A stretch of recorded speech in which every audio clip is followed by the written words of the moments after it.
a new development in our lives.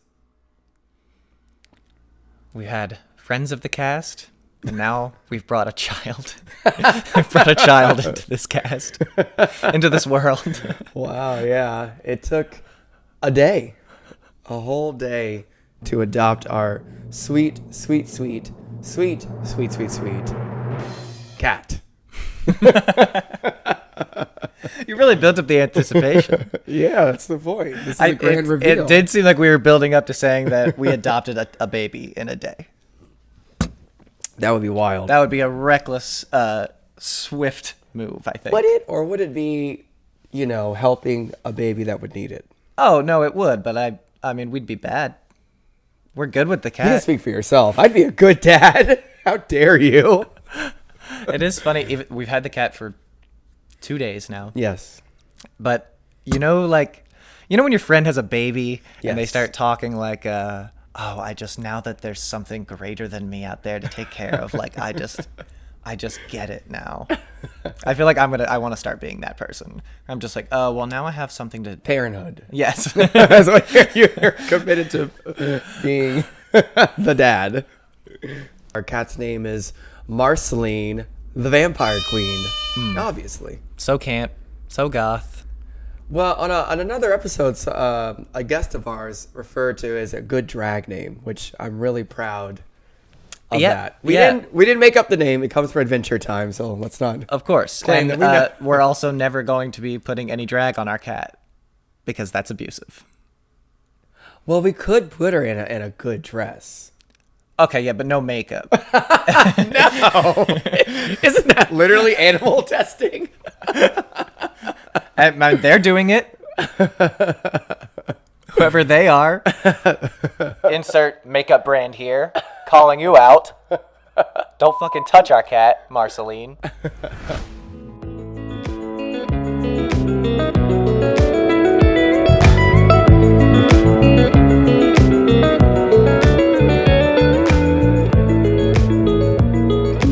Well, welcome to the Avant Inn. I am one of your hosts, Jerome Allen. And I'm another host, Topher Wagner.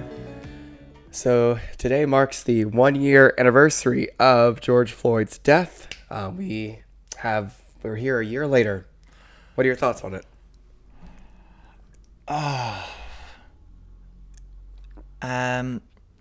What is that? What's changed? What has changed other than the conversation? Yeah. That's kind of how I feel. Like There's been some policy change. There was a lot of big industry not proposals. What do you call it? Like lip statements. service? Yes. Yeah, a lot of lip service, honestly. And I guess one of the biggest things that a lot of activists are saying today is that this is not the moment to make Floyd into a martyr. He is not a martyr. He did not choose to die, and that's the grand point of all this, that this was like an unnecessary homicide. Right, absolutely. Which is why maybe I would feel better if instead of us marking the 1-year anniversary of his death, I would much rather if we were right now being like, it's been 1 year since we defunded the police. Oh yeah, that'd be nice. Alas, I think, well, in some cities, I think in Seattle, they actually ended up defunding or taking some funds and appropriating it to healthcare workers and social workers. Well, and that's why we can't have that moment because the cops are sort of funded on a state level or a local municipal level, and so we're never going to have this sweeping moment where we get the thing that we want for the entire nation. Yeah. When it comes to police reform, at least. Well, because we don't really want to nationalize the police. That's the army. Well, that's the... That's what that is. Yes, the National Guard. Or they're already getting like $700 billion a year. So that's another thing that we could talk about. But, I mean, I don't know. It is an interesting point. Are we going to be talking about George Floyd again next year? Because, a lot of other people died between now and last June. Yes, that's a good point. The thing is, the way that history works, I feel like yes. I feel like it'll like Breonna Taylor's death will continuously be marked, and George Floyd's death will be marked because it was the one death that actually sparked the uprisings versus previous deaths did have protests, and current deaths now have protests. And Sure. I hate to say that it's nothing really has changed because we still have seen Rayshard Brooks, and we've seen other people die at the hands of the cops. But people tend to latch on to names. Yep. And they tend to latch on to where were you when this moment happened? Or where were you when you saw this? Right, but It's very Emmett Till. Like, Emmett Till is not a martyr, but we do remember his name all these years later. I guess I'm just iffy on the definition of that, because it sounds like you are describing a martyr. Like somebody whose name is like synonymous with the consequences of it, or the uprising that comes from that, right? Like the movement is sparked because of them and because of their name and the weight it carries. Sure. I guess martyr tends to have this like loaded like a self-sacrificial lamb. Right. Yeah, which this was not. Neither of those people were sacrificial lambs. Right. So like people describe Christ as a martyr, but he didn't get himself up on the cross. Yeah, he was also murdered by the state. Right. So I think there are very few, many martyrs we consider martyrs are probably not martyrs. Most people don't want to die. Yeah, pretty much. Yeah. People, animals, insects, fish. Yeah. Yeah. So I think that's the thing, is that people don't get to choose whether they get entered into martyrdom, because, I don't know, the state just be murdering people sometimes. And sometimes we have to use that all the time. Pretty much all the time. Yeah. I mean, I hope to see, I guess for me, this year, that Juneteenth again becomes another moment of like protest, reflection, and coming together. And I think a lot of social movements move forward due to what happened last year. I mean, seeing not only BLM but the AAPI movement like gain some notoriety and also some steam. Unfortunately, many people had to die for that to happen, but even now, we're seeing activists actually come together for Palestinian rights as well. So it is strange because this person did not choose that impact on the world, but the results are still there, so we can't like remove the cause from the results. Exactly. Even if he played no hand in it. Right. And what we don't want to see is Juneteenth becoming an opportunity for Wendy's to release their new line of milkshakes. Something like that. Like, we don't need any more lip service. I think the Beyonce milkshakes will be very well drinked. Lemonade-flavored milkshakes will be loved and adored. All right, so I want to talk about another story. This past week, it seems that the good old party, the GOP, the party, grand old party to you, sir. Oh, sorry, grand old. It's grand I said old. Good old. Yeah. Freudian slip. Battle. They seem to have finally, after all this time, maybe just a little bit, realized that Marjorie Taylor Greene is a total dirtbag. You can't discriminate against people simply because they won't wear a mask. And today, I refused to wear a mask on the House floor, and I received a warning from Speaker Pelosi that leads to fines if I continue to refuse to wear a mask. Well, here's what I think of your warning, Speaker Pelosi. What makes you say that? Because a couple of them have made mild condemnations of her words regarding Nancy Pelosi. So basically, Nancy Pelosi is requiring Congress people who are not vaccinated to wear their mask when they come to work. And Marjorie Taylor Greene screamed Holocaust. This is what the Nazis did. This is just like when they made them wear the Star of David. And Nancy Pelosi is acting like Hitler. And immediately a bunch of Republican Congress people, including Kevin McCarthy, were like, okay, so no, maybe not. And that's about the most that we've gotten out of them regarding her. Right. Who is arguably, indisputably, like the most ridiculous, terrible, dangerous congressperson I've ever seen elected to the office. Yeah. Well, all about ever, but yeah, in our lifetime. Like, Yeah. Well, sorry. we been told y'all. We told you last week. We told you a few months ago. We told you last year. Yeah, so yeah, clean up your mess. Yeah.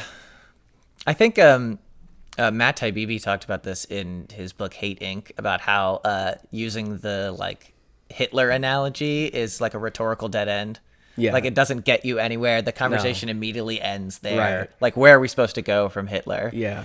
And not only is it problematic for that and many other reasons, it also is not jiving with like the Republicans' current pro-Israel, anti-Semitic narrative that they're pushing, which is that because of this sort of Free Palestine movement that the progressives are on board with, there's increased anti-Semitism coming around. Right. And so her saying something that most people would consider anti-Semitic, and it's not the first time she's done anything anti-Semitic. I mean, she's a QAnon supporter, Yes. which has its roots in white supremacy, which is a huge cause of anti-Semitism. So Yes.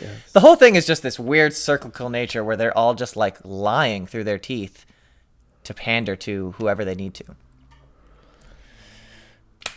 I really got nothing for you. Yeah, we've been done. Tell you. Yeah, it is what it is. The fact is that one, the GOP is quite predictable. I mean, I think I've learned through doing this cast for the past several months and actually tracking the movement of several different members and talking points and whatnot. Like I've become just more acutely aware that like the playbook is simple, it is predictable, and it is we need to deflect here and we need to minorly protect our base here.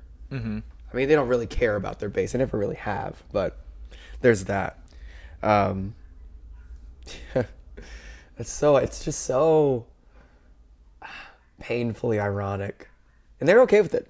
They're okay with painful irony. I think they're okay with it. Yeah. It's not like this is like they know it. And they're okay with her doing, I mean, whatever she wants because she pulls headlines. Like you've said before, like she ain't got no homework. She's got nothing to do. She's got no one to talk to, so she's just going to make up shit. Yep. I hate to make this comparison, but I've said it before on the cast, but very similarly to a previous Speaker of the House, Newt Gingrich, this is just like an opportunity of like, if I can't get people to look at me or listen to my bills or my legislation, how can I get the media to look at me? Mm-hmm. This is the very same thing. So it has worked for him. I don't think it'll work for her. I don't think she'll rise in the ranks. No, she's not getting any new committee chairs.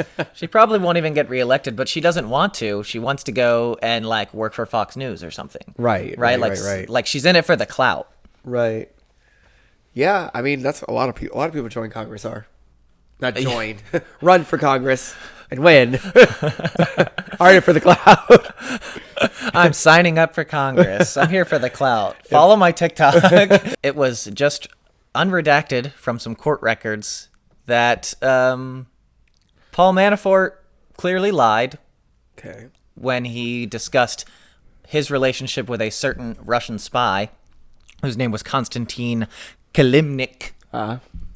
And basically he was giving all this polling data to them and just doing it out of friendship. I think Paul and Konstantin are just really good friends. The kindness of his heart.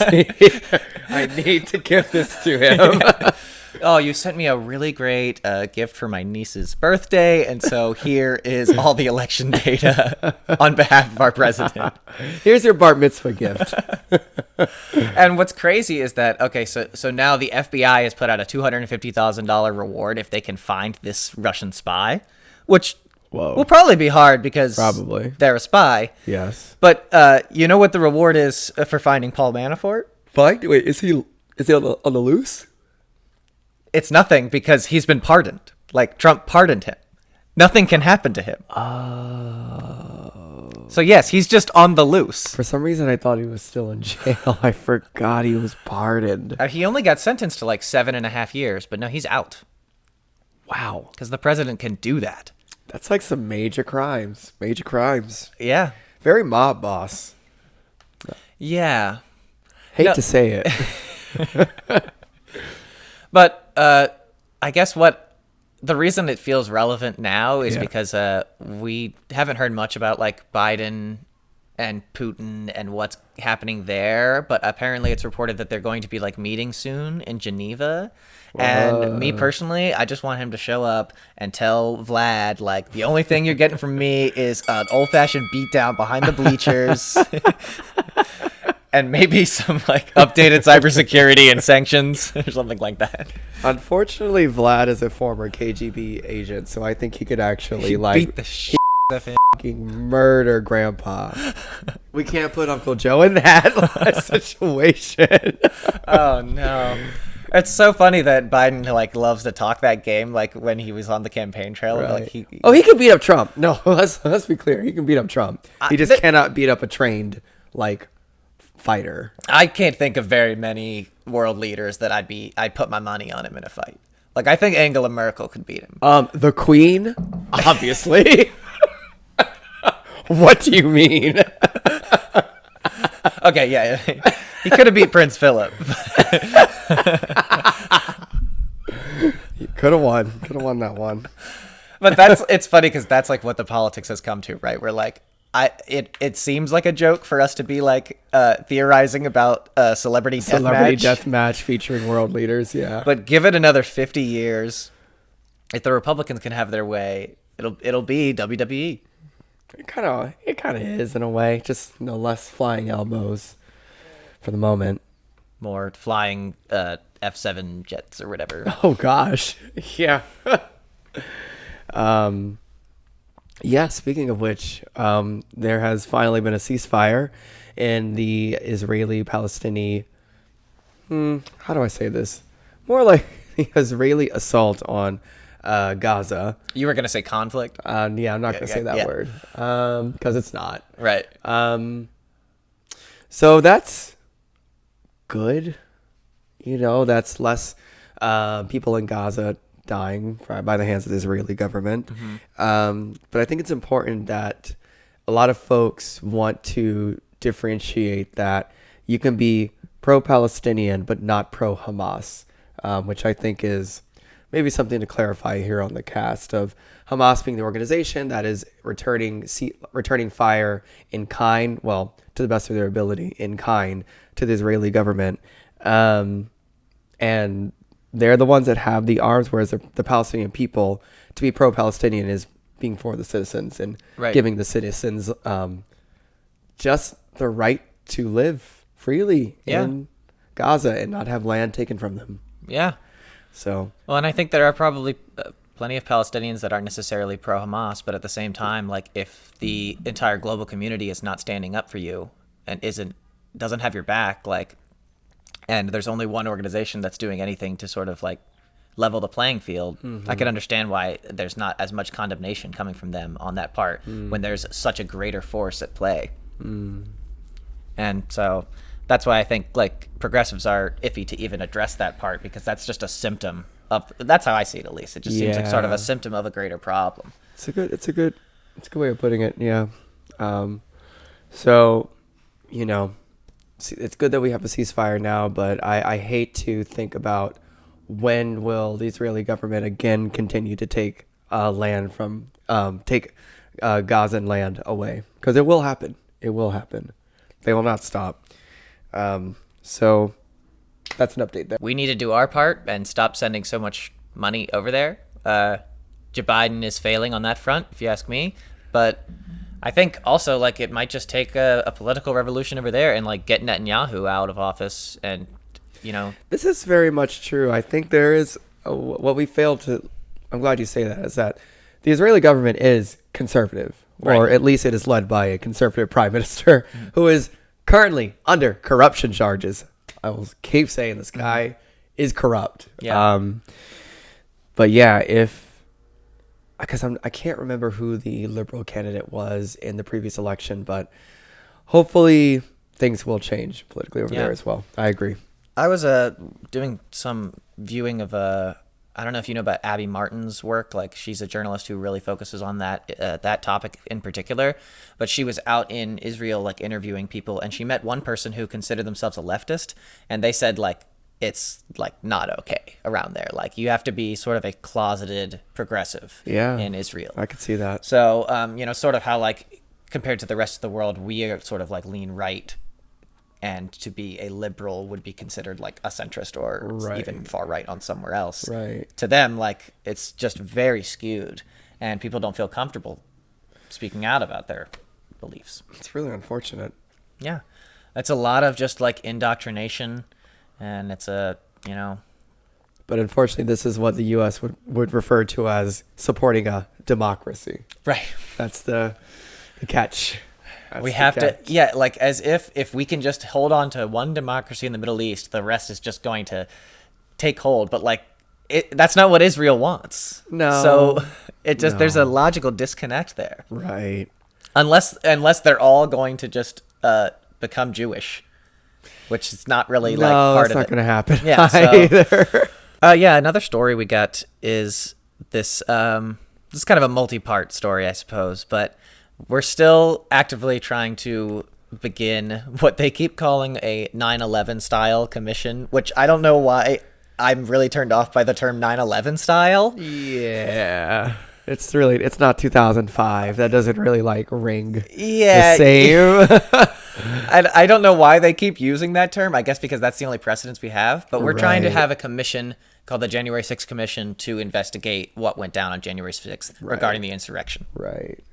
And the Republicans, who have been holding up the filibuster as this beacon of bipartisanship, are going to be using it to not investigate this at all, which pretty much goes against the entire idea of bipartisanship.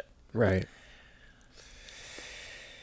Well, from what I understand, it was a guided tourist. It was not an insurrection, and we cannot call it that and be truthful. The House floor was never breached, and it was not an insurrection. This is the truth. It was a field trip. It was a field trip for research, for educational purposes. They got ice cream. No one was hurt. Okay. Jerome, we've traveled. We've been tourists. Yeah. You ever like just started climbing buildings? You ever overthrew the government while beaten a cop while traveling? Oh, wow. I've never seen a single person die on a field trip. You've been on the wrong field trips. All the right ones. Okay. It's funny because it makes me think about how this podcast was started was on that day. The Trump supporters have stormed the Capitol building today.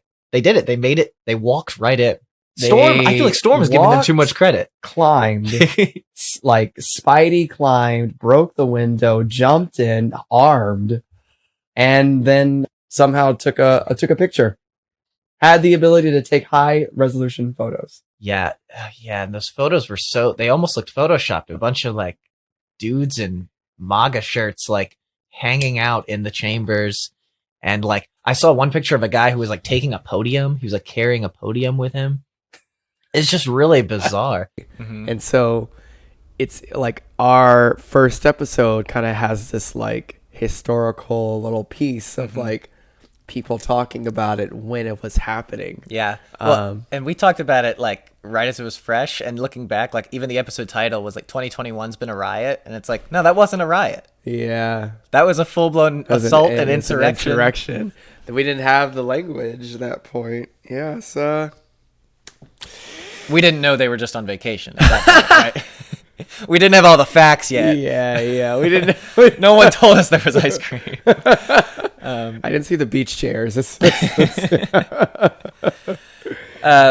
Yeah, I mean, we laugh, but like it is very serious, and it's crazy that they just really still want to sweep it under the rug. And like, if you want to make that case that like, whatever case that is that they're trying to make, right, make it in the commission, right. Like, you guys were not afraid to interrogate Hillary Clinton for like 12 hours straight, right. But you won't even start the conversation on this, except Mitt Romney. Yeah, except Mitt Romney. Lone Mitt. Yes. Lone Mitt. The maverick of Mormonism. The Mormon maverick himself, Mitt.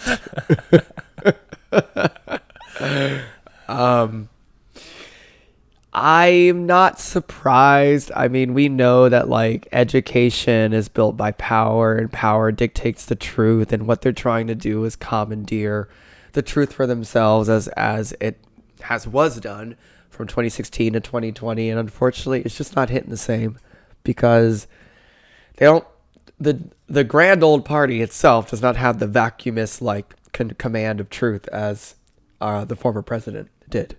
So I mean, we also knew back then that Trump was lying multiple times. We could count how many times he did and like immediately disprove it. But I guess what I'm saying is that same like tweet gravitas just doesn't exist for, Anybody else.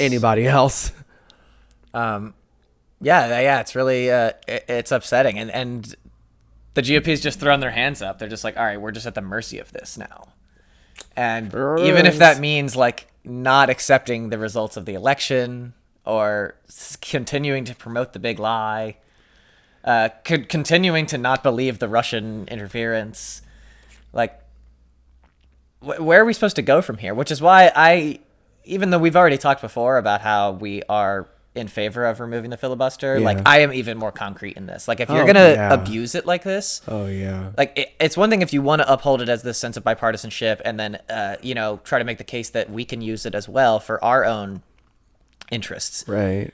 But if it's capable of being used for such a malicious, idiotic thing, it needs to go. Right. In a GOP world where there's no abortion, there's a great big filibuster, there's no Palestinian people, there's also just no Saturdays for some reason. Like there's like an extra work day as well. Yes. Everybody must work harder. Which is also something else that's going on right now is like this what is it? Job shortage or worker shortage, whatever they're calling it now. Everyone needs to get up and work and give me your money. That's the GOP. It's gotten really intense, and like what I think we said, like 25 states, like half of the states have all decided to strip the unemployment benefits, which is just not cool on like many levels because there's still gig workers who don't have available like opportunities like the rest of, like just saying like get out there and go work is nothing, especially when it comes from rich people. And I'll go ahead and say, like, if you are like a restaurant worker who they want you to go back and work at McDonald's and take that $7.25 an hour, like hold strong, don't do it, because if we don't go back to work for these unlivable wages, like that's maybe the only way that we can, sort of bargain for raises in those wages. I mean, it's kind of like a strike. Right. Yeah. And now they're just in this battle where they're like, okay, fine, we'll just make you poor again. And then you'll go back to McDonald's and nothing will change. And we'll go back to business as usual. And no Saturdays. Well, we got to get out of here. Welcome. Gosh, the GOP world's got me flipped upside down. Farewell from the Avant Inn. I am one of your hosts, Sofer Wagner. And I'm another host, Jerome Allen. If you like what you heard, please subscribe on Spotify, Apple Music, wherever you get podcasts. Also, leave us a review on Apple Music. If you are watching us on YouTube, please like, subscribe, comment, and send us a DM. Yeah, and check out all our other videos. We're going to be posting up there a lot more, and we have a few on there that are really great, and we need you to subscribe. And if you like that song, that was by Knox Engler Mend, that can be found on Spotify and any other streaming service. And something Mahatma Gandhi.